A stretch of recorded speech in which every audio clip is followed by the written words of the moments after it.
Good morning to you all. Thank you for coming this morning to the Broadband Breakfast Club. My name is Sylvia Syracuse, and I'm Director of Marketing and Events at broadbandbreakfast.com.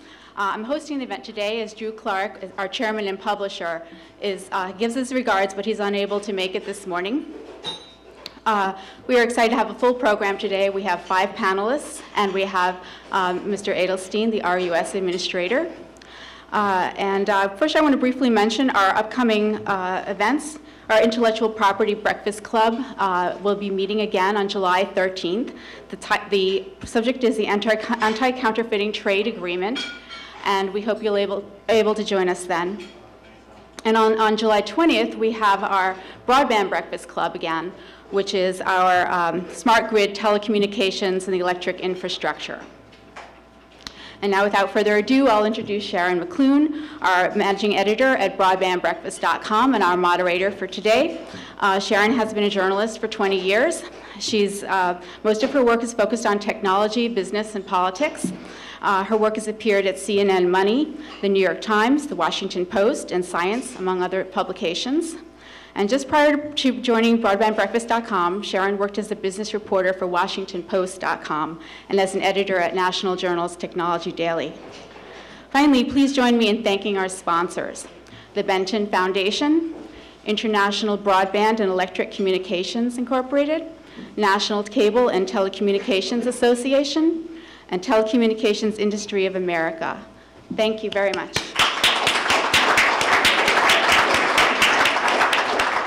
And the program begins. Thank you, Sylvia, and thank you all for coming here. I'm glad we have such a great turnout for a great topic. I'm just going to introduce the administrator, and fortunately, as Sylvia mentioned, he's able to stay for a little bit longer today, so he will take some questions and give you some answers after his speech, and then he has to leave a little bit after the discussion begins. So I'd like to introduce Administrator Jonathan Adelstein, he is the 17th administrator of the Department of Agriculture's Rural Utility Service. And he also is a commissioner on the Federal Communications Commissions. Was it 2002 to 2009. And he also served for 15 years as a staff member in the U.S. Senate. And maybe he has special insight into our topic today from his childhood growing up in Rapid City, South Dakota. So I'd like to thank the administrator, and please think of some questions you'd like to ask him after his speech.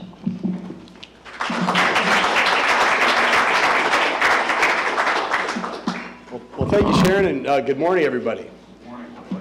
Good to see you all. A lot of old friends here, a lot of people who really care and know about this topic and have done a lot.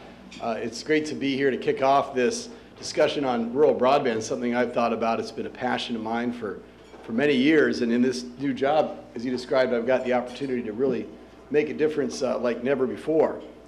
You've got a really great group of panelists this morning, and I remember talking to Drew a while back about this idea. He was talking to me about whether to go ahead and launch broadband census and how that would work. And I told him I thought it was a great idea. I thought he was right on the money. And I'm glad that he bravely went ahead and did it, because it's been a real rousing success. And it's an especially good idea, I think, to begin with breakfast, because breakfast isn't only the most important meal of the day, but it's America's only contribution to world cuisine. Unless you consider fast food a contribution. Without us, the world wouldn't know or appreciate the beauty of bacon, eggs, and toast. It would just be the toast. And of course, this was all made possible by the bounty of American agriculture, which brings us back to USDA. Today, among the wonderful panelists that we have 2 great leaders that were from the Rural Utility Service with an incredible legacy of service. I guess that underscores how central USDA and RUS are to the future of rural telecommunications. So I'd like to recognize Curtis Anderson, who is a former deputy administrator of RUS, was really a leader in the introduction of the RUS Farm Bill broadband program and making that the success and bringing it up. And he's long tackled the problem of broadband in rural America, so I'm glad he's here today. And of course, it's great to see Claiborne Crane, my overseer on the House Agriculture Committee. He served as an advisor to the RUS administrator for, I think, what was it, 12 years. Right. Intimately involved in leading the RUS broadband strategy and programs for many years as well. And there's other people here with RUS background, but some great panelists. So today we're focusing on the right issue at the right time. Rural broadband is really the most critical technology problem facing rural America, I think, since rural electrification. And of course, RUS's role in this harkens back to our long, proud history of providing for rural electrification. On that note, I wanted to sort of step back for a minute, tell you what I've been doing since the FCC, and going back over that history. I'm doing a lot more than telecom these days. Not everybody knows about RUS, and since there's so many of us here, I'll let folks know that don't know that it was formerly the Rural Electrification Administration, dating back to the FDR New Deal, when he witnessed in rural America that there was a real gap, not only in the availability of electricity, but the prices that were available for electricity for rural consumers. And they found that the big, large utility companies didn't want to go out and serve rural America. Does that sound familiar? That's what happened with the rural co-ops as well in telecommunications, a similar history. And along with it, the RUS expanded its role, the then REA in 1949, into providing telephone company loans for co-ops and small rural companies. And today we function like a large rural development bank. We have a long proven history. This is really our 75th anniversary of electrification from 1935. And over those years, we've built up a $56 billion portfolio of loans for electric, water, and telecom utilities in rural America. So if we were a financial institution, we'd be the 30th largest in the United States, just RUS alone. And we know rural America. We have over 700 staff working for us nationwide in offices around the country to help us service those loans and make nearly $10 billion in new ones a year. And on top of that, this year, as you all know, we're doing a lot of stimulus in both broadband, but we're also doing a huge amount of water program stimulus, over $3 billion in loans and grants for rural water projects that are really critical to the quality of life and the environment and the safety of people in rural areas. And it's great to be part of this administration. I was sort of separate from it over on the FCC, and one of my goals in life was to learn about the executive branch. I might have my regrets now that I'm getting my lesson, but in bureaucracy. But actually, it's very interesting to learn about how the bureaucracy works and try to navigate it. We have 100,000 at the Department of Ag, so we're this, as large as we are, a tiny little part of it, but we've sort of been outsized in the attention we've gotten because of this broadband program. And the administration has really put broadband at the top of its agenda. Now, RUS, I've seen that commitment firsthand. There's intense interest in how we're carrying out this program, from the president himself to the vice president to the very top White House officials who are regularly grilling us about how things are going. In fact, I'm headed to the White House right after this. That's why I have to leave a little early. So I apologize, I can't stay for the whole event. I want to catch as much of it as I can. But we are really engaged in having a national broadband policy based on the FCC's effort. The administration wants to work with them and also on its own to have an aggressive program to deal with broadband challenges, not only in rural America, but throughout the United States. And our secretary, USDA Secretary Tom Vilsack, has put broadband at the very top of his agenda too. It's one of his 5 pillars that is critical to the future of rural America. And I think everyone in this room, you're here because you understand that advanced telecommunications will strengthen our economy and is critical to our long-term economic growth. You know that for our economy to reach its highest potential, our rural communities have to be thriving economically, socially, and at RUS, we're really committed to making that happen. We view modern broadband infrastructure as a fundamental building block of sustainable economic development going forward. I've heard time and again when I go to rural areas from leaders who say that businesses come to town and they're considering locating there, but the first question they ask is, do you have broadband? And if the answer is no, that's the end of the discussion. Businesses won't locate there. And for rural residents who want to start new businesses, they find they have to have broadband as well. And if they don't, again, they have to move out. So it's become a critical building block, an indispensable one for rural areas. So now we're taking on that challenge. This is a big change that came about in this administration. What I called for in the last administration was having a national broadband plan, was putting this on the agenda and really moving forward aggressively. And now we're talking about that and putting in place a national broadband plan. And I'm hopeful that Chairman Jedikowski's vision at the FCC will really result in a torrent of new innovation and investments that we need to enhance our position as a global leader in technology and in broadband. And as the FCC's broadband plan underscores, as we all know very well, and the reason that we're here this morning is that there's a long road ahead. As dramatic and important as the Recovery Act broadband investments by our agency and by Commerce's NTIA are, it's just not enough to connect 100% of America's households to the internet. And once the tall task of building out this 21st century infrastructure is done to every corner of this nation, we still face a challenge in rural areas because of adoption. And the adoption challenges are many, especially in rural America. I hope our panel is going to figure out how to address them, but I'm going to set this up because the idea today is what are the challenges? And the statistics are clear. It begins with infrastructure. 1 in 10 rural non-adopters say they can't get broadband where they live, twice the national average. Even once the network is there, rural adoption is lower in rural areas for a number of reasons. 68% of households in non-rural America choose to get broadband, while only half, 50% of people in rural areas actually subscribe. This challenge reminds me of what our electric borrowers faced back in the 30s. They had to convince people that they wanted electricity. And they sold appliances, they had adoption programs, if you will. Because in order to basically finance this, they had to know they were going to get the take rates, as we call them today, that they were going to get subscribers so they could have the revenue to support that. And it's the same thing today. It's a lot more complicated because eventually we got to nearly 100% take rates in electric, but in broadband you're not there. And you have some nascent competition. Some places have it, some places don't. But it's a lot messier trying to finance this than it was electric because you don't know exactly what the take rates are, and we have to make assumptions about it. We spend a lot of our time working with our borrowers trying to figure out what a realistic assumption is about that. But there's a lot of reasons for the gap in adoption in rural areas. First and foremost, as I said, the connections just aren't there to the same extent they are in non-rural areas.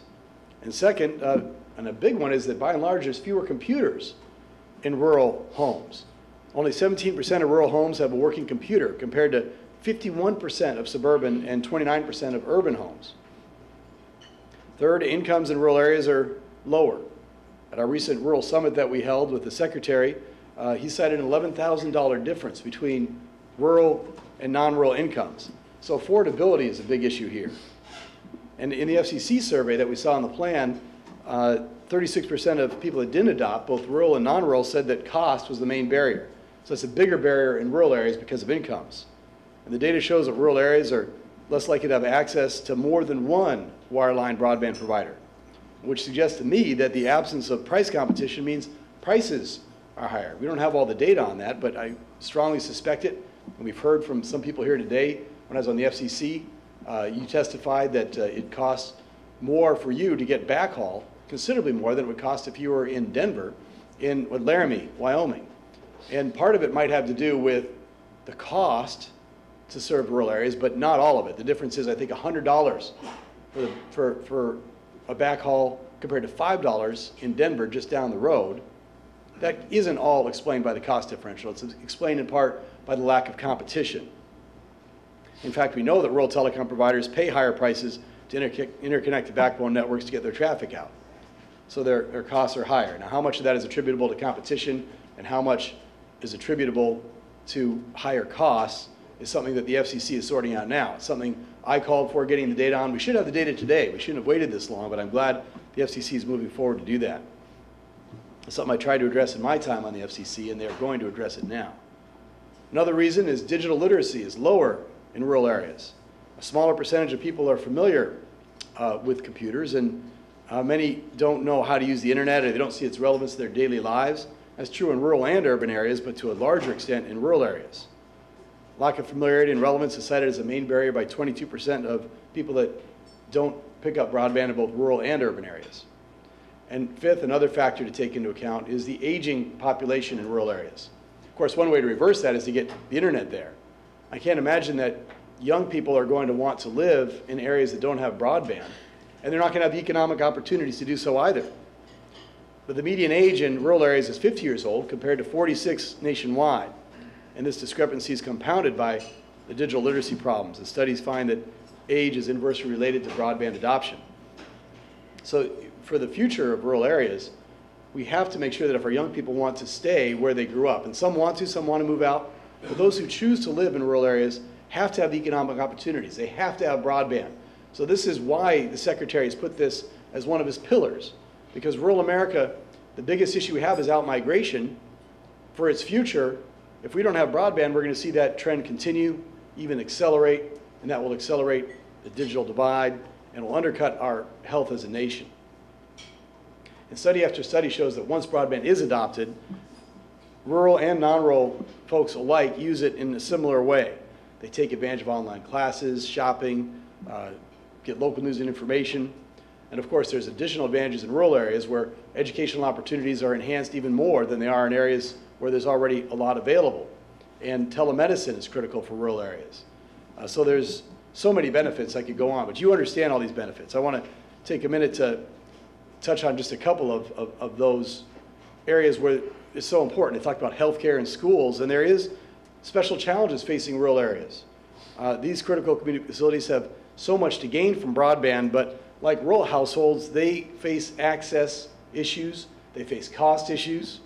For example, only 71% of rural healthcare clinics have access to mass market broadband solutions.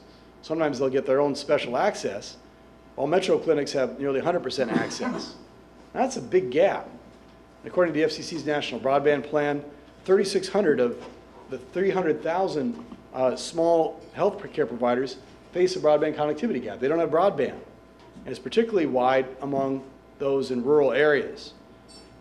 We've been working with the new interagency council at RUS. I'm on an interagency council where we've talked about this issue. We're trying to figure out how to address some of these issues in telehealth and telemedicine to get all of those providers hooked up. We want to think of innovative ways to get all of them connected, maybe a challenge of some kind to people saying, here they are, how are we going to get broadband to them? And of course, we talked about higher prices. These rural healthcare providers are facing higher prices. For those that are without access, their prices, according to 2,000 rural providers that participate in the FCC's Telecommunications Fund, their prices are 3 times higher than the urban benchmarks. And of course, their revenue is less on top of it. And while the price for broadband in rural communities is higher, the connection speeds are often slower, making the same services such as distance learning, education, and healthcare services run poorly. In particular, telemedicine needs very high bandwidth in order to succeed. And there are fewer direct fiber connections in rural school districts, 24%, than in suburban areas, which is 49%, or cities, 62%. And these are the areas that need it most because they, for example, might not have AP classes in a small rural school because they don't have enough teachers. But they could easily get one over broadband, and they are doing that today in rural areas that have broadband, but those that don't aren't available to that opportunity.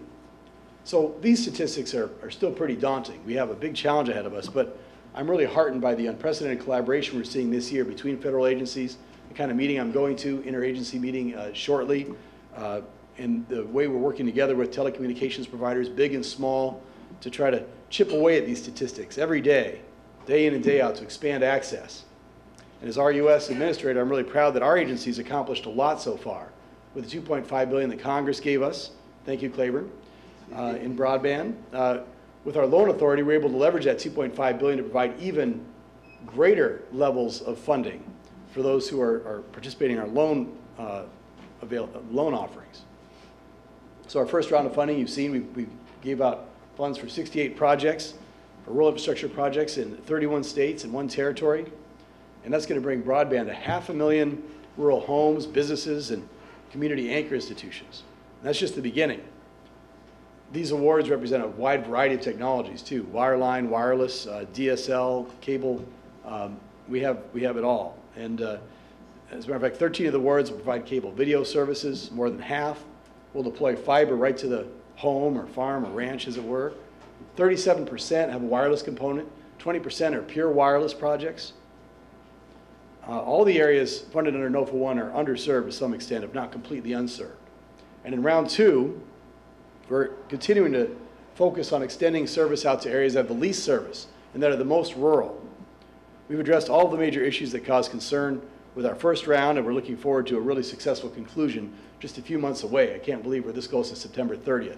But we're processing, we're on schedule, and we have a lot of awards that are going to be made, probably mostly in July and August. It'll be a torrent of great projects that we're going to announce at that time. We anticipate that our second round investment is going to be more than double what we invested in the first round. We're oversubscribed. We had huge demand, 776 applications for 5 times the amount of funding we have available. And again, we saw a broad mix of technologies proposed in the applications.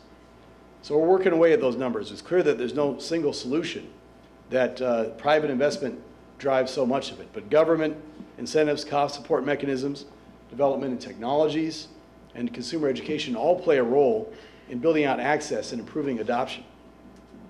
So we at RUS now are thinking about the post-Recovery Act era. We want to build on what we accomplished and continue to fill the holes in broadband coverage that we know will remain. We're going to use our existing telecommunications loan and broadband loan programs, which we do over $1 billion a year in loans in, to finance more broadband projects, more telecom projects. All of our telecommunications projects since 1995 have been broadband capable, over 1 megabit per second. So everything we do is broadband. We've been doing that as the leader in government for 15 years now. Another thing we want to do is see real businesses built on top of this broadband. We want to take a concerted effort across USDA, not just in RUS, but to leverage all of our rural development programs to continue progress at filling gaps in coverage, expanding adoption, and building businesses that allow people to find expanding opportunities to live and work in rural America. So we're working with our friends across the government, nonprofits, industry organizations, and key partners to make rural America a leader in broadband deployment. And I appreciate all your leadership and hard work here at Broadband Breakfast and broadbandcensus.com. It's great to be here with you. I thank you. I'm sorry I have to run off before it finishes, but I look forward to hearing as much of the discussion as I can, because I know that the panel that follows me is going to solve all of these problems. Right, Curtis? So thanks for having me.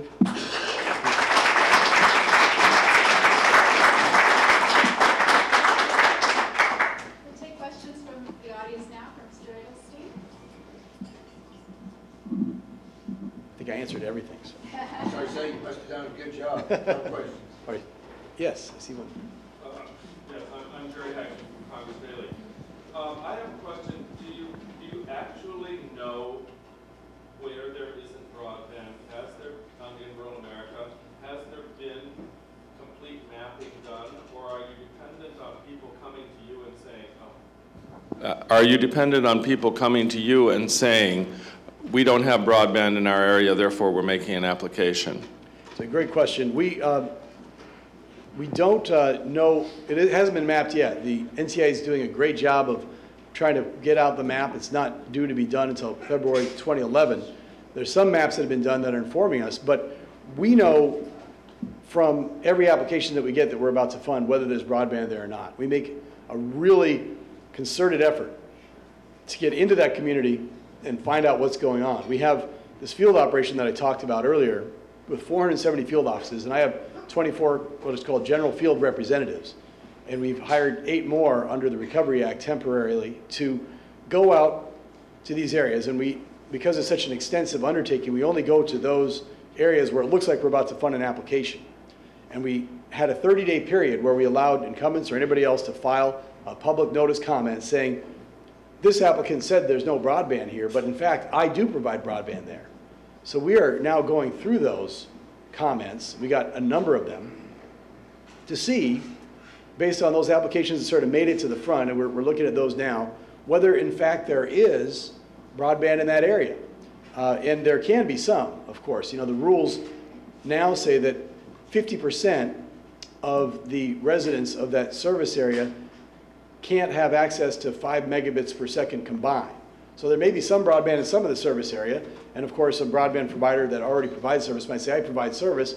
We have to ascertain whether it's over 50% of the service territory.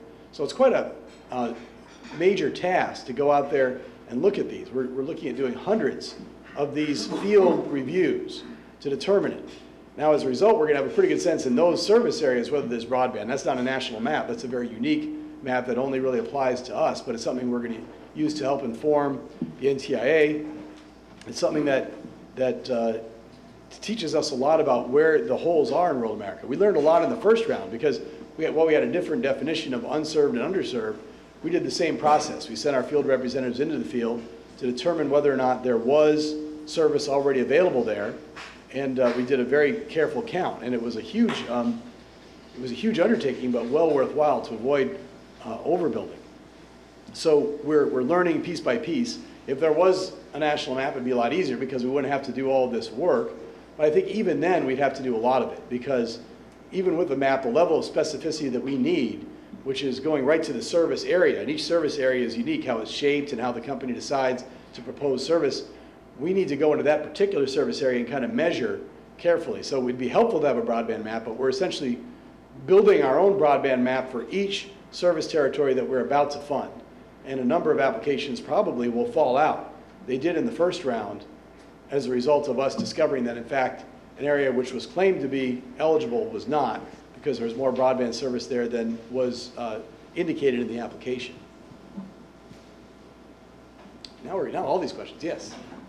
Hi, Dean Manson with Hughes Communications, the leading broadband satellite services provider.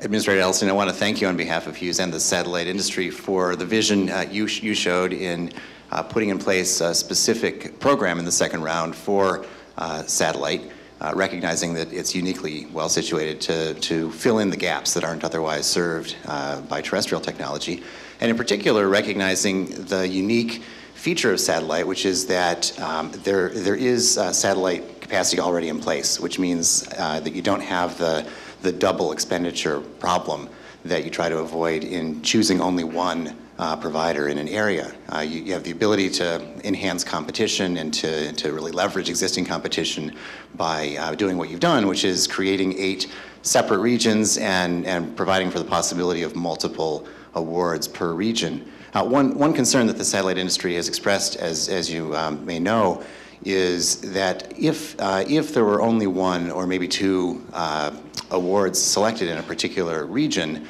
that could have the effect of essentially shutting down competition in that region during the period of the program. And I just wondered if maybe I could get your thoughts on the benefits of enhancing and maximizing really the number of awards that are granted in a particular region. Yeah, I think it's right. You're right that satellite has a real role to play in rural broadband. It's something that we envision after we're done doing all the other applications, areas that remained unserved, and individuals who had no access to broadband whatsoever. So it wouldn't be competition in terms of that customer because they have no place else to go, but it would be something that would provide that last opportunity to get broadband out there. And we did provide for, in the NOFA, the opportunity for competition for more than one grant award in each region of the country. And we had a number of applications that some applicants applied in a number of different ways. So we're hoping to figure out a way that we will be able to enhance competition.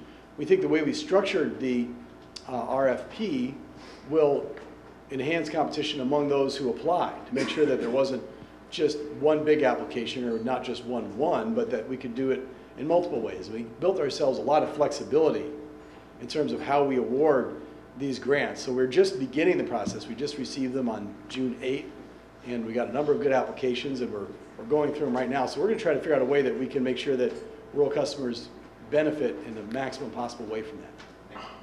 Yeah, you know. Yes, William Wallace from Digital Bridge Communications. I was struck by how low the PC ownership is in rural areas. I hadn't seen that statistic, and I just wondered, will the NTIA's Public Computer Ownership or Public Computer Center program address rural, or will that be more Community Connect programs from RUS down the road? Well, NTIA is doing both rural and urban. It's good. Okay. Good question. I know that they're focused on both rural areas and urban areas alike, and they've got some great grants they've already awarded, and they're doing a lot more in the second round. Our Community Connect program can help with that as well. The RUS, for those who don't know, has a Community Connect program which, for very small communities that have no broadband service, provides for little computer centers people can go to so they can have a PC. We have a rural library grant initiative in this ERA program for enhancing a few rural libraries.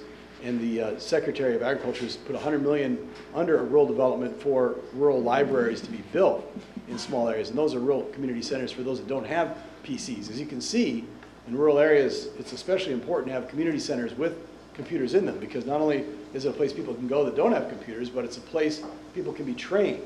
And our Community Connect program provides for that. We've had great success, and we're right now trying to develop some measurements to look over the success over the last several years. In the previous administration, there was a number of good awards made, and now we want to kind of measure that and figure out how can we use that as a model going forward. The FCC proposed in its National Broadband Plan that the Community Connect program be expanded and made more flexible. So we'll see what comes out of that recommendation, but it's a great question, and it's a big challenge for rural areas. Fabian, you usually get me a hearing, so. I'll get you in public this time. Do you have concerns on the National Broadband Plan, the different, I don't know whether it's called criteria or goals on speed for rural versus urban areas? Seems like a dichotomy that you've tried to oppose when you were on Senate staff back in the '96 Telecom Act. I saw Senate staffers are still up to it. There was a big letter yesterday from a very large number of rural senators, and there may be something brewing in the House on that very issue. It's a tough question.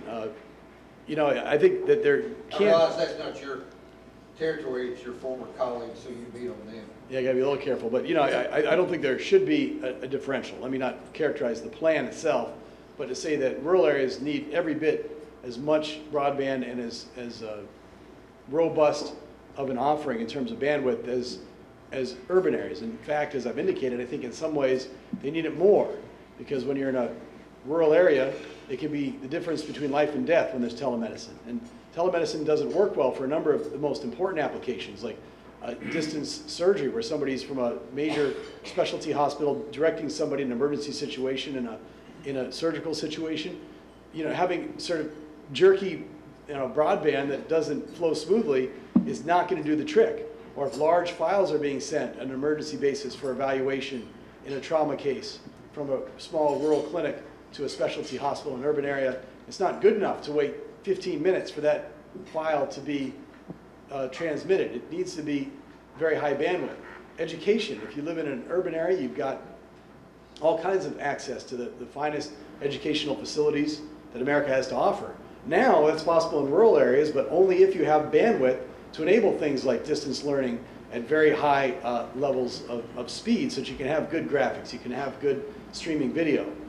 So it's critical that rural areas have bandwidth that's every bit as robust as urban areas.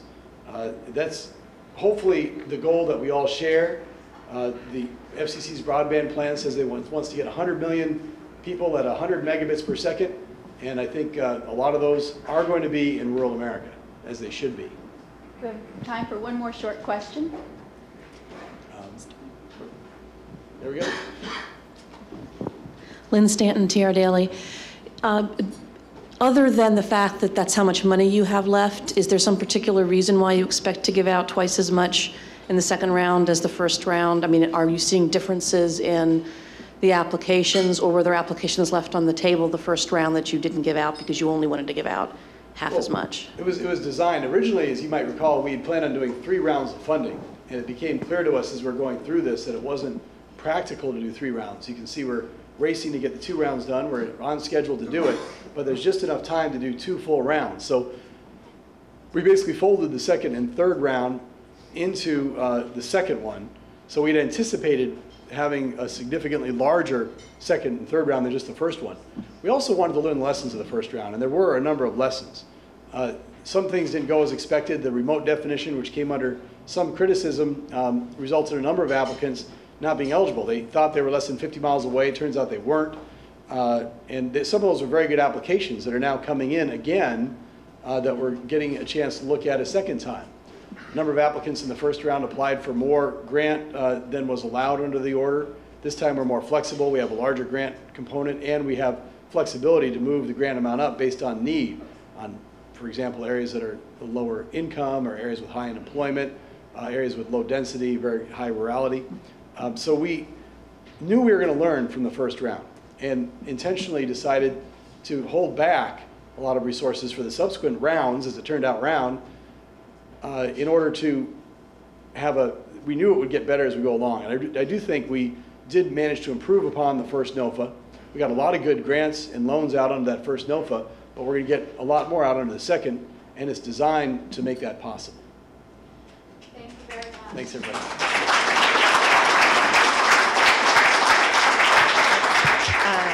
Well, I'll briefly introduce our panelists. Most of them have done so many things and have such impressive work histories that I won't go into detail. You can look at your programs. But I will briefly introduce them. Jenny Chandra, who is the Regulatory Counsel and Director, Federal Government Affairs for Windstream. And Windstream is a company, its headquarters are in Arkansas, and it offers phone, broadband, and digital TV services, and it has about a little over 1 million internet customers. And Jeff Arnold is the Deputy Legislative Director of the National Association of Counties. He's responsible for managing NACO, as it's called, policy development and administrative functions of the department. We also have Stephen Berry, who's president and CEO of the Rural Cellular Association, which is a group of rural and regional wireless carriers. And Curtis Anderson, who's vice president and general counsel of Mellie Associates. No, sorry, I swapped you. And he also was the deputy administrator of RUS and the acting administrator, I think, for about a year. And Claiborne Crane is a senior professional staff on the House Agriculture Committee. I want to thank you all for joining us. And sort of continuing some of the points that the administrator brought up, why don't we start talking a little bit about people and digital literacy, because I think and we'll get into other topics like policy and technology, but at the end of the day, we're talking about people who need to use this broadband.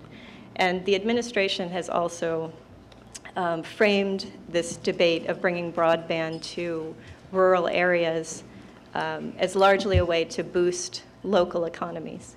And I wondered, Jeff, if you would like to speak to the point of what you're seeing in your relationship with the counties as the digital literacy issue, and we just heard from the administrator that the literacy is lower there in rural areas. Thank you. The reality is I think when we're dealing with broadband, the technologies would be technology agnostic because there's so many good technologies out there. Clearly, it boils down to two things from our perspective: vision and leadership. For a community to really pursue broadband, it has to have a vision, and that means a vision not just for the near term, but for the long term. The administrator made clear that companies are not going to come to your community if you don't have broadband. Well, if you really want to have a vision for your future, the really local leaders like our county commissioners, parish jurors, freeholders, have to have a vision, and they have to be willing to exercise that vision. And that's where the leadership comes in. We can have all the federal money in the world, we can have all the great companies out there willing to partner and work with local officials, but if there isn't the vision and the leadership to push adoption, and there are some programs out there, I won't call any of them out at the moment, you're aware of them, that are trying to do that. They're trying to aggregate the communities, and it really is a leadership role of our county officials to reach out and to try to aggregate, not just for deployment, but for adoption as well. It's something we're working very closely to try to do. People don't know what they're missing, and we talk about speeds.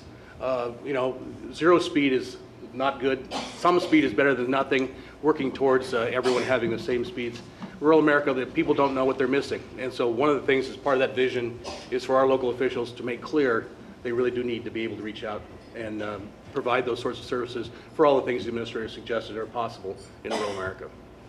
And sort of following on that point, Curtis, I wonder, because your firm helps interested companies navigate them through the application process to obtain some of these loans and grants, and are you finding that there are this leadership and vision, and is it a complicated process, or what are you finding there? Jeff is exactly right. I mean, without the local leadership, we really can't do anything. And so the people who apply, there has to be a local leader there. I mean, they're not going to apply unless they have a local leader. The problem we really have is all those communities that don't apply, because that means they don't have the local leader who's going to step up and make the application.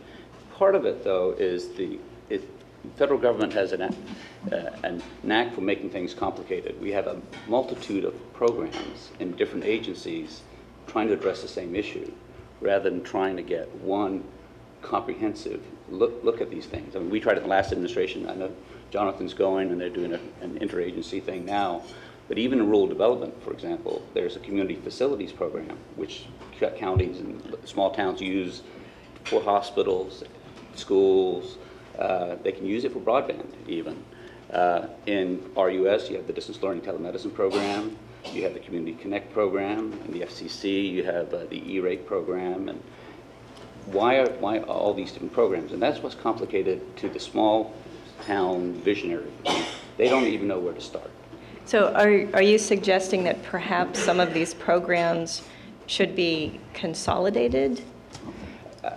It would be easier if there was a one-stop shop where you could go for someone to go to. Right now, they have to go to someone like me who has worked in Washington and understands it, knows that these different programs are there and try to put them together. But in most of these small communities, they don't have that advocate. I think of like the National Small Town Alliance, which is a small, predominantly African-American group in the Southeast. That's a leadership group, but they're out there hitting small communities, but there's all these communities out there that don't even know that they exist. They can't even go to them because of the lack of knowledge. Of course, if they have broadband, they might know about them, but they don't. And Claiborne, are you hearing anything from constituents on that side? There's both good and bad. In some cases, it may seem like a hodgepodge, and there's some overlap. But lots of times there's not anybody to go to. Actually, Mr. Peterson, in spite of the funny way I talk, is the third Minnesotan that I've worked for. I was working for Paul Wellstone, and Senator Wellstone had me on a tour of rural communities in Minnesota. And I'd go to one community, and they'd say, Farmers Home is the best thing out there. They really help us on what we're doing. Farmers Home is what's rural development now. Go to the next community. They said, those idiots at Farmers Home don't know anything. It's economic development that we really relate to. And go to the next community, the local bankers say, SBA's 8A program is the most dynamic tool that we have to help our community. So what that told me was some of its program and some of its personality, and it's how those mesh. All those programs are good. It's how you get them out there. USDA is fortunate in that they've got a built-in delivery system with what used to be the county office structure. It's now area structure, and with RUS, with their field representatives to help deliver part of this program and coordinate with them. One of my favorite case studies from when I was at USDA was a woman that, Georgia Kiley, who was mayor of the town of Crawford, Nebraska, up in the Panhandle. She had gone to several broadband providers to increase connectivity in her community because they were losing businesses, including their car dealership. Car dealerships won't go where there's not broadband. Go figure. But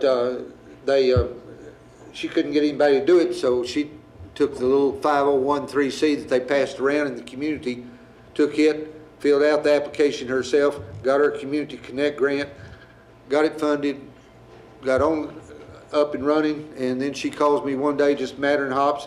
She said 2 of the providers that turned me down on providing service, the reason I went through all this, are now saying they're going to provide broadband service in our community. And she was mad about it. I said, Georgia, we've gained what we wanted. We wanted broadband there. She said, yes, but I'm not going to be able to fulfill my obligations to USDA. I said, oh yeah, you will. You've already done it. You've got your system up and running. And it helped drive the demand. You're talking about digital literacy.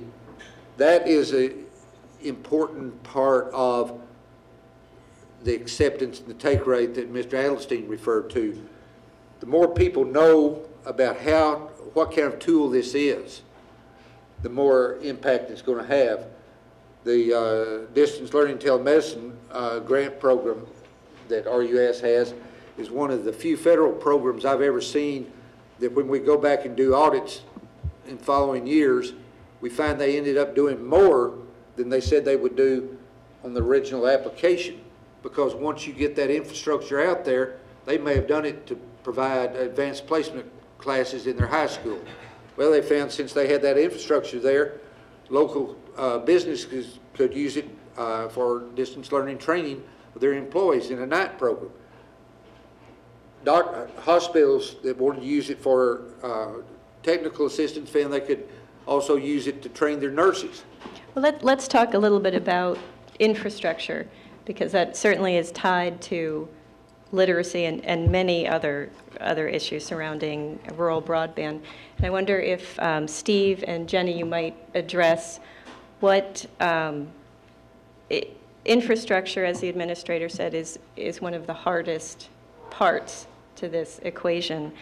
What are you seeing in terms of, in rural areas, having a speedy, efficient, and reliable infrastructure there, and sort of what are you seeing, where are these regions in terms of their sophistication, what they can use and what's coming to them?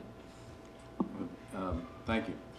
Before I start, I think I said beside Claiborne I should establish my rural bona fides. I started out in this town at the Great and Powerful Ag Committee almost 30 years ago when Bob Pogue was chairman and a guy by the name of Bill Wampler was the ranking, and I worked on rural issues for a lot of years. And I think a lot of this boils down to what my members do. They build out and provide wireless services for rural America. And no one wants to build out the system with greater capability than the rural carriers. I would have said one of the first things they should have done when they wanted broadband is go to one of the community-based carriers.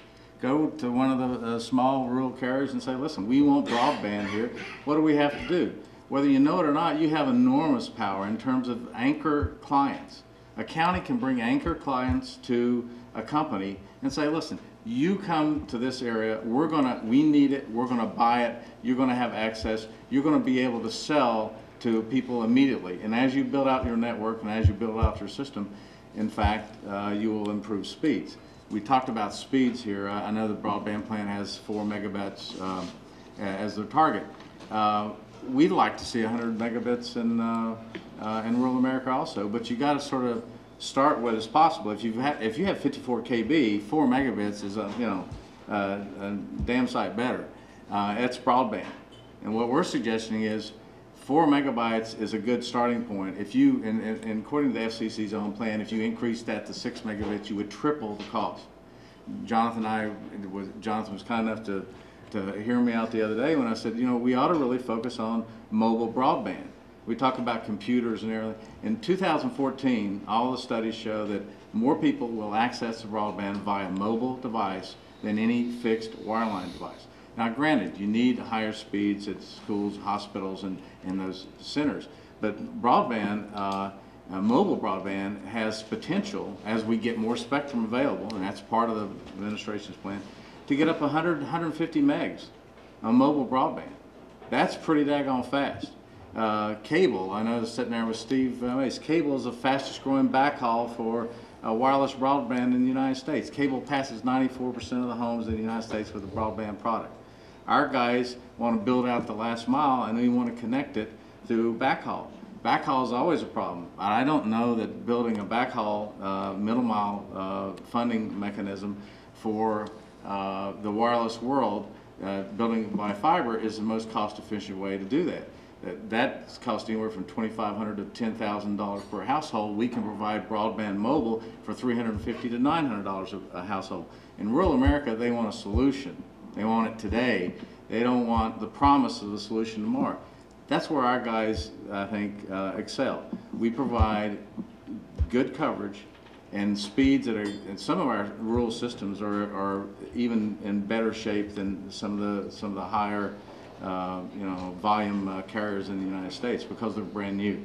We have 3G. We're ready to roll out 4G in a lot of our systems. We just need the encouragement to do so. And the local communities can do a whole lot by just saying, listen, if we want it, we're going to buy it. And that's a great partnership to start out. And anyone can speak to this, but how the local communities can do so much. How do they know what to do? Because as you mentioned, it's hard to know where to start, and maybe there's one person that picks up that torch if they understand broadband, but with so many issues that they have to address, how are you all working to educate them about what is broadband, why do you need it, and how can you implement it, just on the most basic level? I would say we probably need to do a better job of reaching out to the communities about what build-out plans are, at least in rural America. There's a lot of uncertainties right now that really don't encourage investment. And one is the restructuring of the USF, creating Connect America fund and the mobility fund. I'm not exactly certain how they're going to work. I don't think anyone does now. But creating a two-tiered operation where you have the CETCs phased out after 5 years and the ETCs phased after 10 years creates a lot of uncertainty. I think Jonathan took on a heck of a challenge there when he said, provide these funds at these levels, levels that you probably never provided in grant programs before, without a lot of guidance. So. I think information and information sharing is a real plus, and I give the administration high marks for that. If I could just ask Jenny, because I know for her firm you brought up the USF, which is a fund designed to bring communications to all Americans throughout the nation. And I know that reform of USF is a big issue for Windstream, and I wonder if you could talk a little bit about that and what your position is. Definitely. So just to start off with a little bit of background on Windstream. Windstream is one of the largest telecommunications companies focused on serving primarily rural areas. We've been extremely aggressive in our broadband deployment. We now have deployed broadband to approximately 90% of our access lines, and these are really fast speeds. We're not talking about 3G wireless equivalent. Instead, I'm talking about max speeds of up to 12 megabits per second in a large percentage of our service area. And so we are very focused on that. And we have done this up until now, by and large, without substantial government support. In particular, even though sometimes USF support has been used for dual-use facilities, we have less than 3% of our revenues coming from federal universal service. But we have that approximately 10% of our access lines that are left where we have not been able to deploy broadband simply because there is not a business case for that deployment. And that's in part because the capital costs and the operating expenses are extremely high in these very high cost areas, and also because the population density in these areas is very low. And so it's very difficult for us to make that business case. So it's critical for us to see significant USF reform or some other form of government funding, such as through the stimulus programs, to be able to reach those remaining customers in our network who we're unable to reach broadband to today. And to be able to see success in those programs, it's going to require targeted support to individual areas. We're very encouraged by RUS's approach of focusing on unserved areas in particular, and allocating substantial grant awards to those areas in recognition of the high costs. And so we're very focused on hoping to see targeted support and reforms that will be competitively neutral across all types of providers. At the end of the day, what we're seeking is our fair shot at being able to prove that we can offer the best technology for the lowest price. And on that, I agree on the targeted support. And USF is going to have to be revenue neutral, technology neutral, and targeted. And I know Jonathan's got a big problem on identifying where there's broadband. Let me promote one of my members, American Roamer, has one of the best mapping systems I've seen in 20 years. Has every broadband deployment in the United States. 90% of them are all been driven, so they've identified them. I've spent hours with their mapping experts. Everyone here, especially the Ag Committee, ought to get a copy of those and see where cable, broadband wireline, broadband wireless, and broadband satellite is all located, and the speeds that they're getting. It'd be a great tool to start that targeting process. If I might just talk about the challenge of the education effort, we are putting forward a package of education to help, again, help our counties understand broadband need and adoption. Going to keep the 3,068 counties in America, 2,400 by USDA's definition are rural. 2,400 of the 3,000 gives you an idea of the sort of breadth and depth of our challenge to try to educate them. And they're all fundamentally different depending on where you are in the country. They have different roles and responsibilities. So I agree that we need to be working with our private sector partners, but it becomes a real challenge. It's something we're trying to work through. Yeah, you know, I looked at, in preparing for this, I looked at the websites of all 4 of our sponsors to see what they might have to say on this. And Inventum Foundation had some nice recommendations as well, but the one comprehensive one I saw on sustainable adoption was actually by NCTA and their Adoption Plus. And I think it's a really good way to look at it as a private-public partnership. Working with the schools is, I mean, those schools are designed for training, so why not use them? I mean, there's a school in every community. If we, you know, I think one of the things is, and Blair Levin pointed this out, we need to distinguish between mass and the business side. Hospitals, anchor institutions, we need to get a certain speed, and broadband adoption by them is a different, it's going to be a different attack to that than there is in-home broadband adoption. In-home, you don't need quite the same speeds, and you're going to have to convince individuals that we can make the business case in those hospitals. But that's sort of what this Adoption Plus seemed to go to, is how to get to those individuals. Now, it's not going to get to everyone because cable doesn't, it goes to 94%, right, whatever it was you said. But it's not going to get to every place. It's not going to get to the farmhouse in some cases, or the cabin up in the mountains. But at least it's a place to get people going, and it's more comprehensive to sort of say, this is what we need. I mean, I've seen, for example, we had the Future Farmers of America come in, and these are young people. You would think these would be the people who would be your broadband adopters. We were talking broadband, and then one of them raised his hand and says, what's broadband?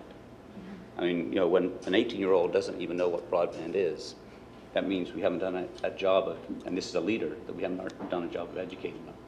And, you know, if they know that they can do entertainment, that seems to be the first primary relevant thing. I mean, you know, they got the big satellite dishes. They did that before anyone else. I mean, they spent a lot of money on those in back 20, 30 years ago. Entertainment's going to be the primary driver. And then the other things will come in, work-related, second home, or trying to do education, things like that. But there's a difference between anchor institutions and home adoption, is really my point. I wonder if we could just switch gears slightly, and I have a question for Claiborne. The Agriculture Committee is working on broadband issues very diligently, but so is the House Energy and Commerce Committee. And I wondered how closely are those committees working together on these issues, and are they coming from different directions, or what's the relationship there? We have a very good relationship with Mr. Boucher's subcommittee on the Energy and Commerce Committee that deals with telecommunications and broadband. Of course, he has a very rural district and understands the issue. Of course, Rick Boucher understands everything. He spends 5 minutes with. I've dealt with him several other lifetimes, and he always pops up as one of the most knowledgeable in whatever area it is. But we talk when we're having hearings. We talk about what we're doing. We do have different jurisdictions. The Department of Commerce and the NTIA FCC are all under their jurisdiction. The Department of Agriculture's under the Ag Committee. And so we try to work those together. They're interested in what we do. We're interested in what they do. They set in on, they were a participant in the 2008 Farm Bill.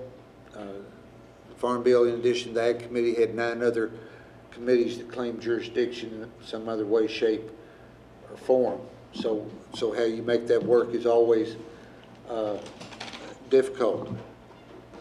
But we work together. We're trying to find different ways to make the answer.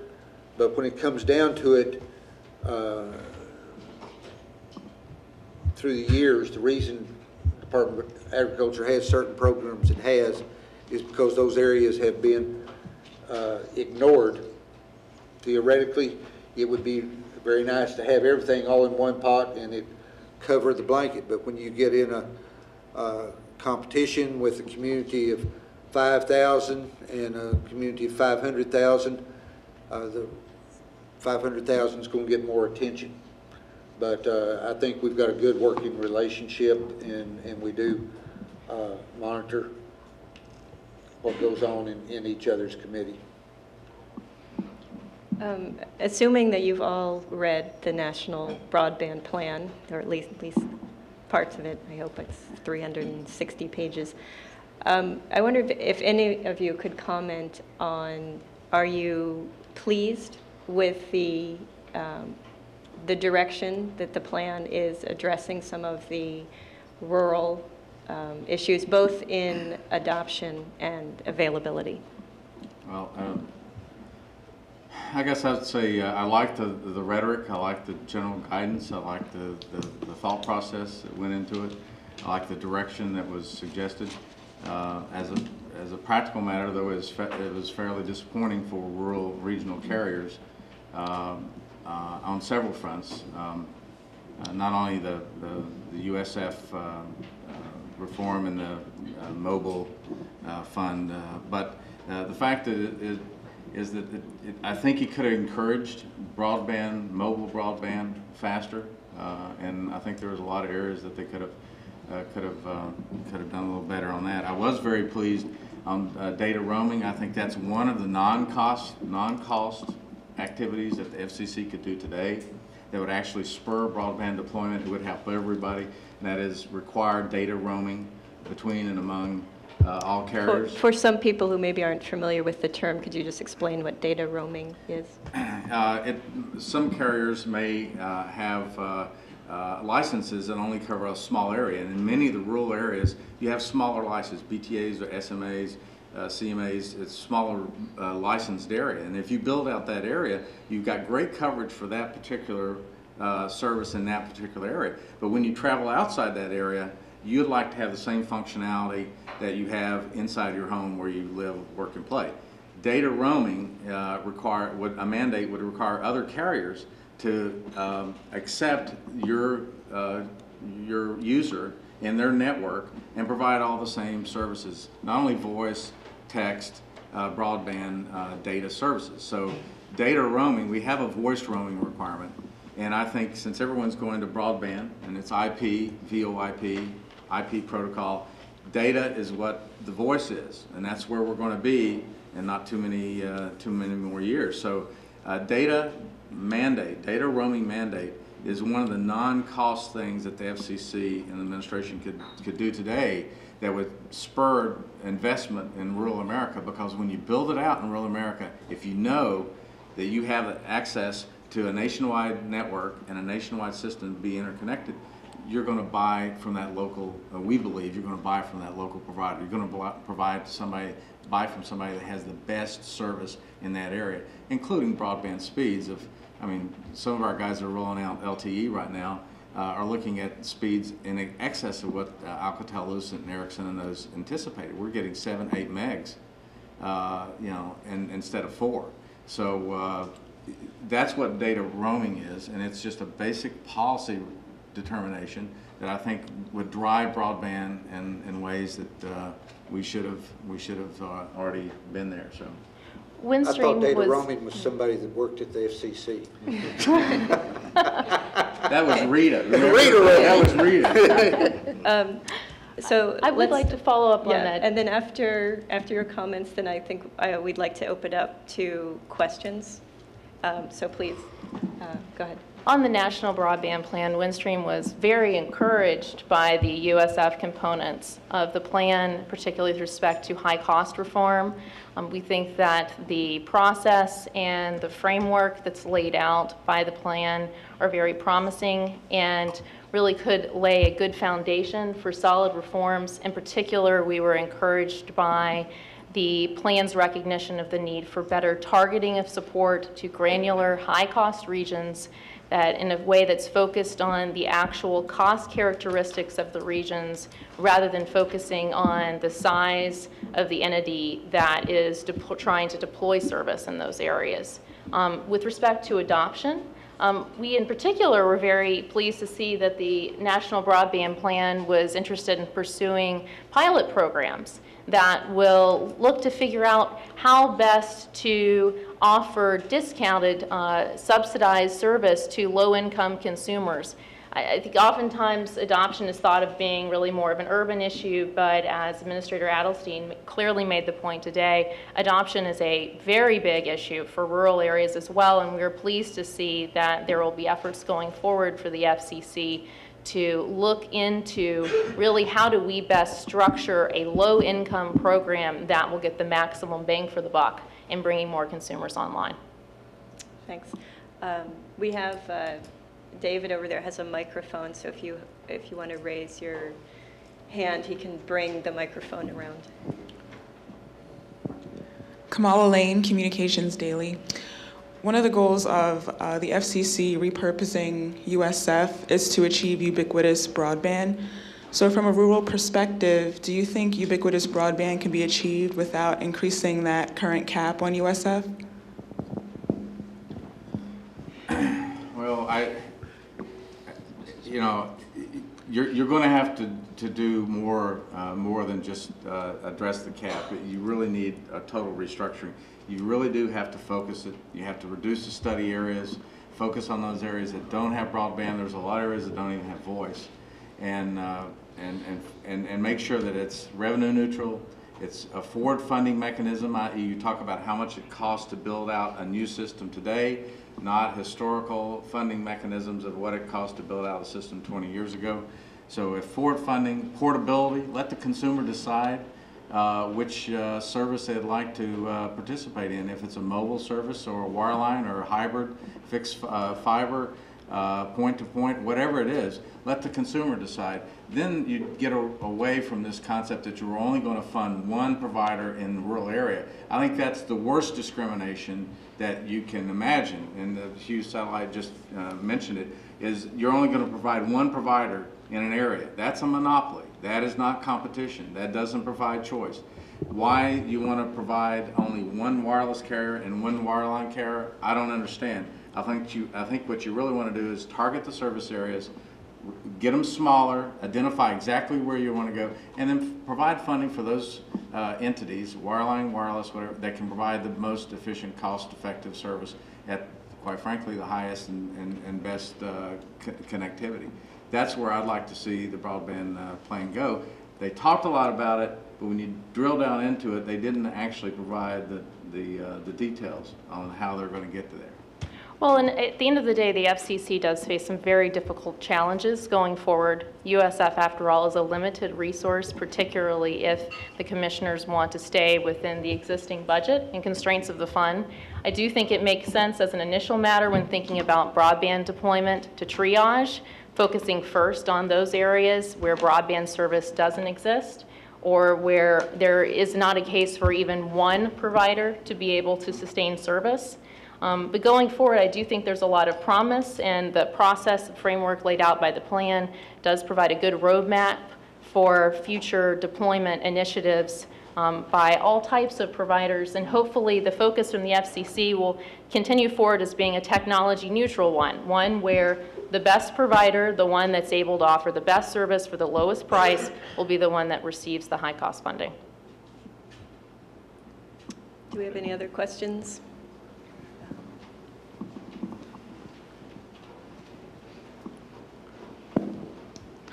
Brett Glass, Laureate.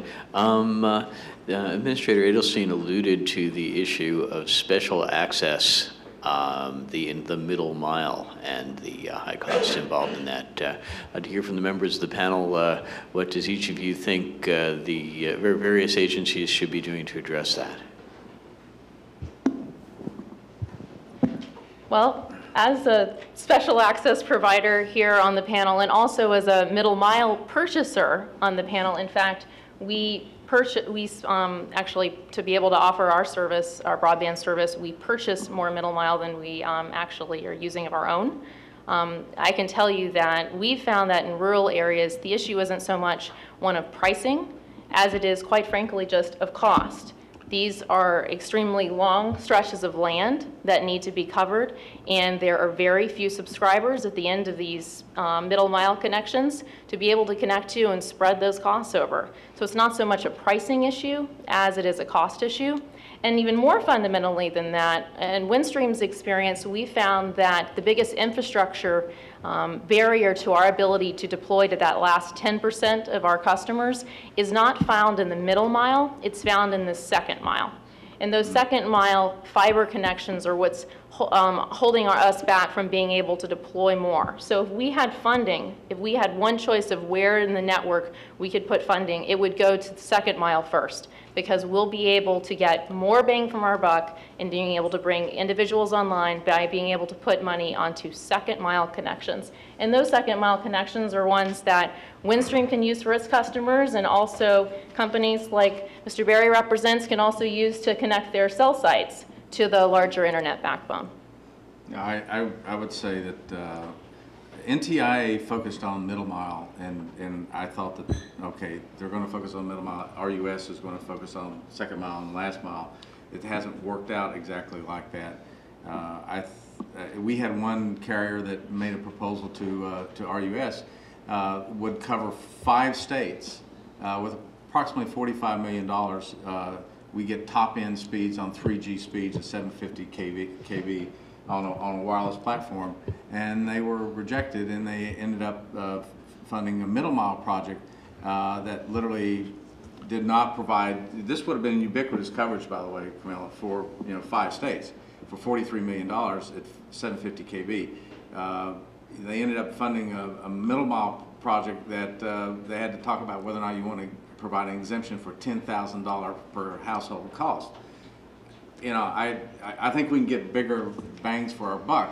I think if you get competition out there, and you're going to see speeds increase. You're not going to have to worry about, do you get 100 megabits in rural America. As competition increases, speed increase. That's been the history over the last 10, 15 years.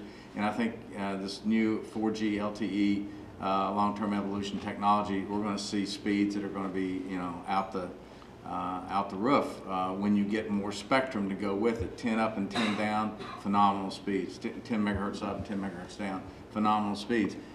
We haven't seen that in the wireless world, and I think you're going to see that in the last mile and the second mile.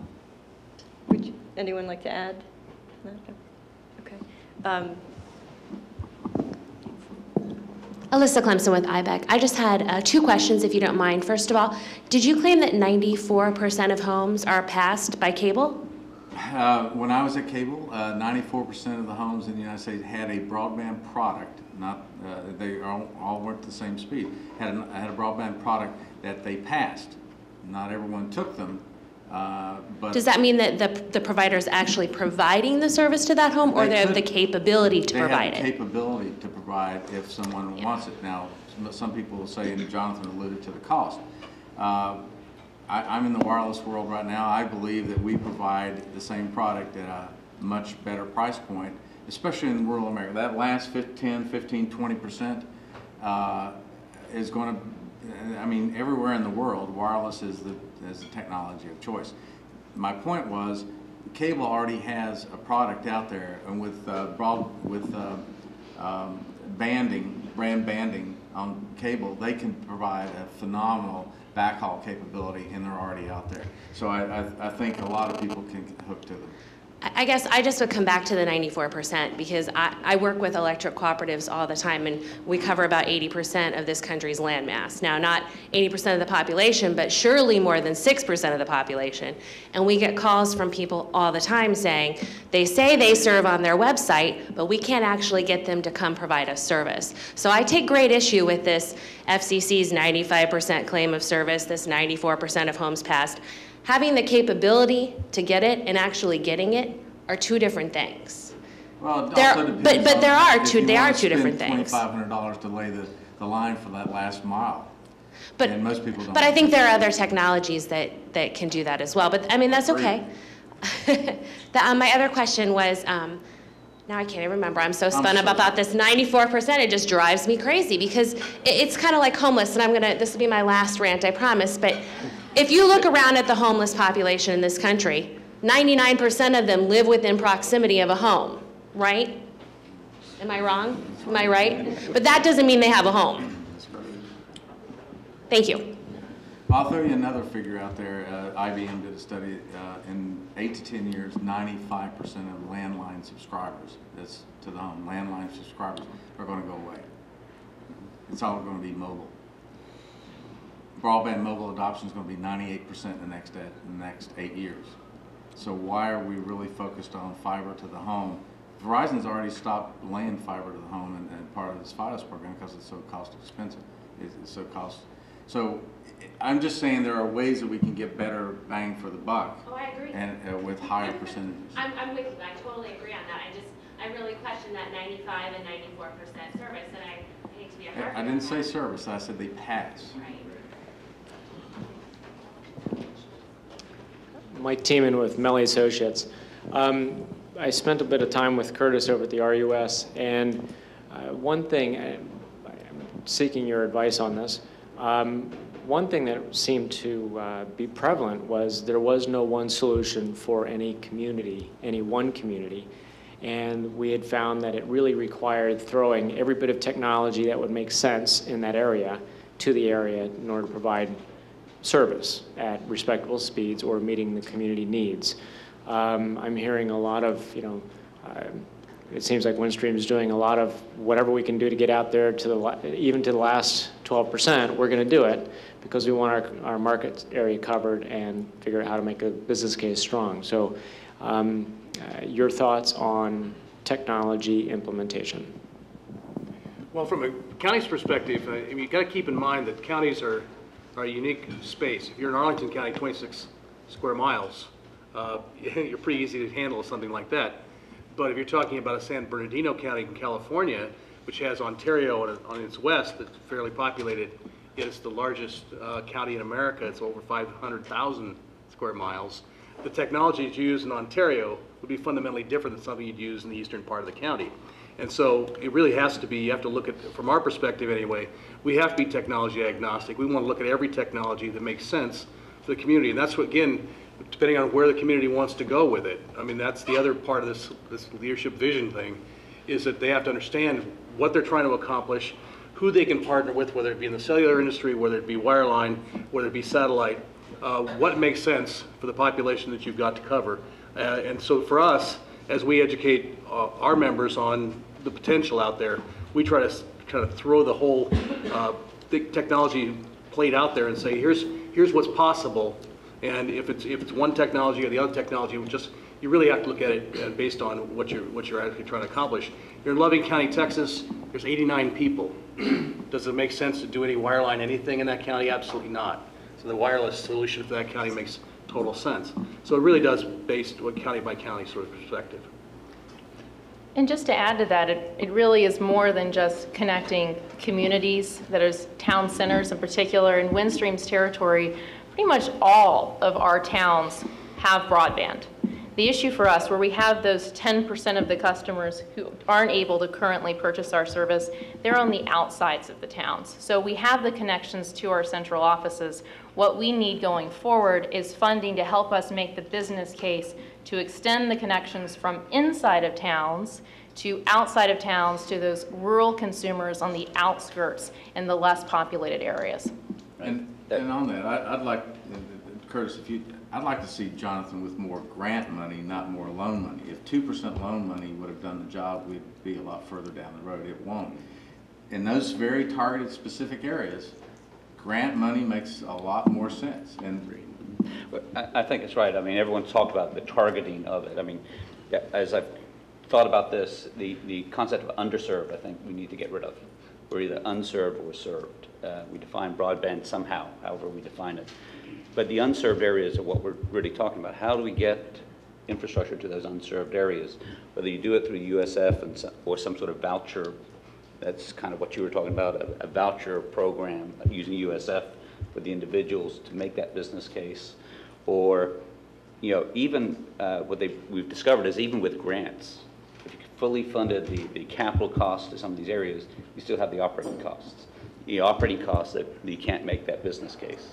So you need to look at those, you know, how are you now going to fund the operating costs? You know, RUS doesn't fund operating costs. Community facilities doesn't. I guess the FCC, the USF is the only thing that's going to get to that operating cost at this point in time. And the American Reinvestment and Recovery Act, that money is going to go away soon. I mean, Claiborne, do we see any money coming down the pike from Congress for these projects? That's going to be one of the $64 questions in the coming year, is to look at what funding levels we have. We've already started hearings on the basically the 2012 Farm Bill. Seems like we just finished the last one, and we're starting up again. And I'm starting looking at how much do I need to retire? No. But it's a real question, because the amount of money that's going to be available for discretionary programs in the budget is very small in this coming year. We're going to have less than we did last year in the last Farm Bill in 2008, and we were pulling our hair out trying to find enough money to have that paid for. Congressman Chairman Peterson and most members of the Ag Committee are very tightly tied to having it balanced. You don't fund anything that's not paid for. Where is it paying? One of the things that I think, going back to Jeffrey's opening statement, to Jerry Hagstrom's first question to Administrator Adelstein on what do you fund and where. You can't, unless you're going to take it over and make it a government-run program, and the government says this is what you use and this is where it goes, and they're going to do it. The demand will drive the technology and the market. I thought when the broadband program was passed in the 2002 Farm Bill that we would see the investment community come back into financing broadband within 5 years. Of course, we all know what's happened to the credit market, and we don't have anybody out there financing anything right now. It's going to take some rebuilding. Look on your federal funds as primer money. You're not going to build the whole systems with grants. There's not that much around. We hear questions in hearings that, well, we shouldn't be financing everything till we know where it is. Broadband is a moving target. A map is a snapshot of that one period in time and doesn't tell us what has happened since then. My lady in western Nebraska, well, she's got all kinds of interest in her community because she went in and showed that it would work and it could be done. Former Congressman John Peterson, no kin to Chairman of the Ag Committee from Pennsylvania, he and I discussed the possibility of having a fake grant program, that we would announce that we were going to make a broadband grant in an area, and watch the Verizons and the big dogs come in and provide service to keep that from occurring, because we had seen it. But that's one of the challenges that we have. Jerry's leadership question goes with persistence.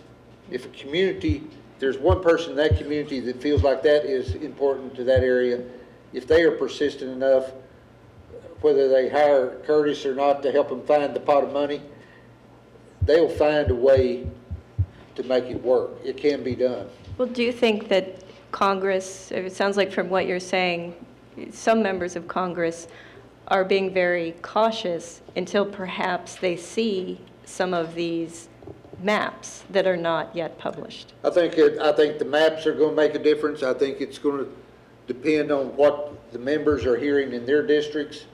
I've always said if we really wanted the map to know where broadband's not, talk to an individual member of Congress, because that person knows what's going on in their congressional district.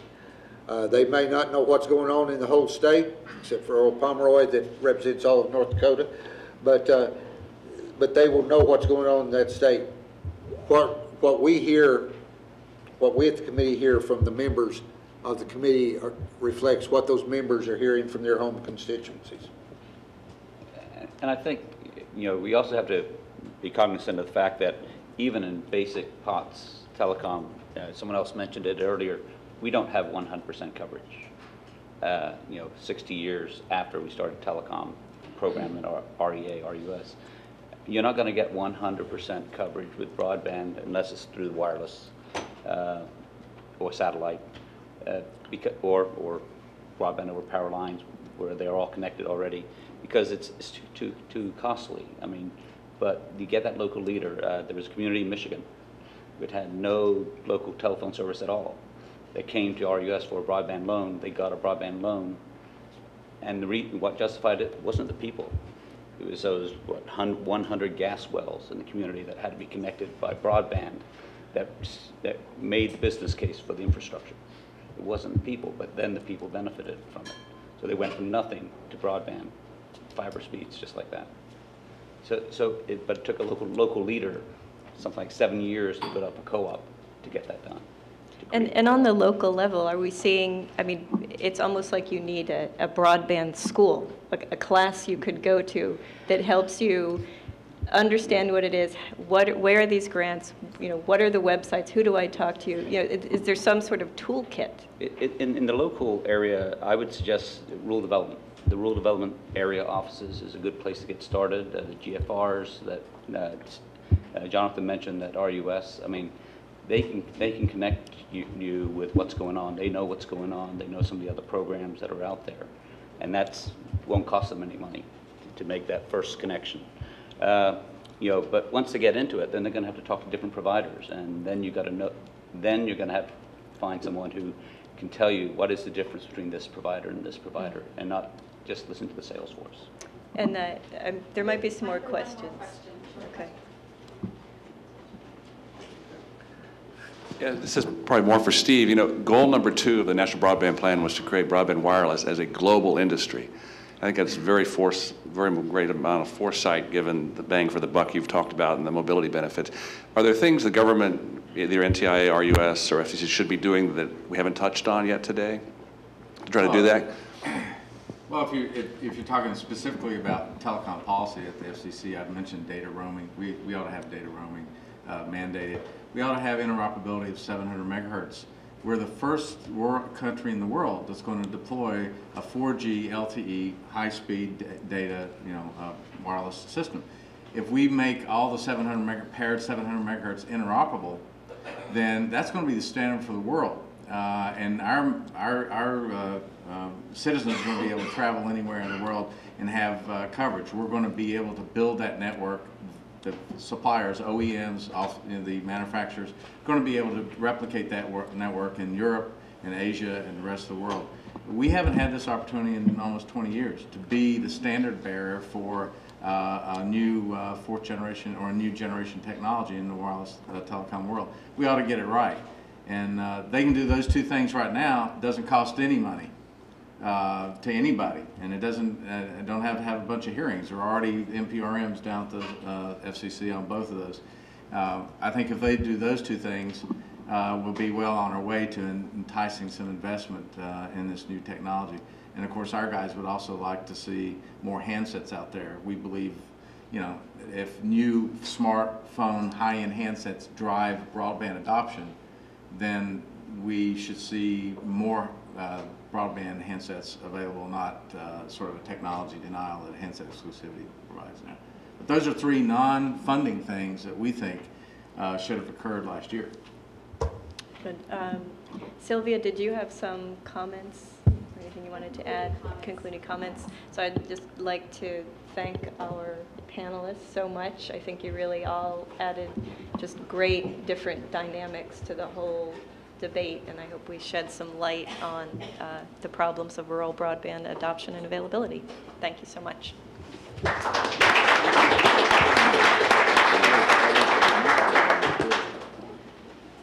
And before we conclude, I'd like to remind you again about our upcoming events. They're on the back of your program. On July 13th, we have our Intellectual Property Breakfast Club, which will be on the anti-counterfeiting trade agreement. And on July 20th, we have our Smart Grid Telecommunications and Electric Infrastructure Broadband Breakfast Club. And please join me again in thanking our sponsors, the Benton Foundation, International Broadband and Electric Communications, National Cable and Telecommunications Association, and Telecommunications Industry of America.